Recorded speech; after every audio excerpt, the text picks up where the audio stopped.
TimeMed has historically had a very solid training program for new hires, but it's heavily focused on product and really did not incorporate a sales process. So TimeMed had not had a framework for how to guide reps on what the best way to plan their territory, approach customers, diagnose, and prescribe.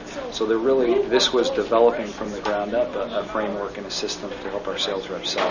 For the last 6 months, George has been working with us.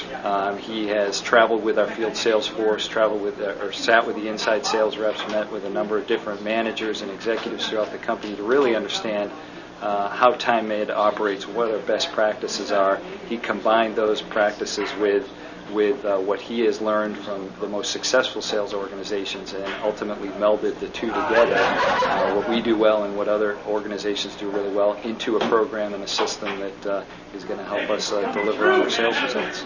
And they would uncover more pain that would create a great... One of the things that set George apart from other people when I interviewed him was that he truly looked at and wanted to know what the business was. He wanted to know what our people did and look at their best practices. He didn't come in with any preconceived notions of best practices. He has a structure, which is great, but understanding and learning and really putting it to what we needed, and actually went beyond just the sales force when he came in and worked with our whole company to find out really where the company was, what we were doing, good, bad, or indifferent.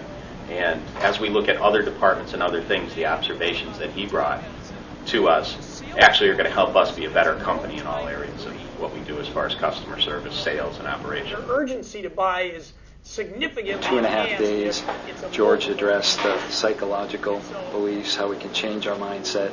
He addressed strategy and execution, delivered our plan and our selling process, and at the end of the session had the team really committed to breaking through and changing their behavior, which, as we know in training, is the key, how well people and how committed people are to changing their behavior.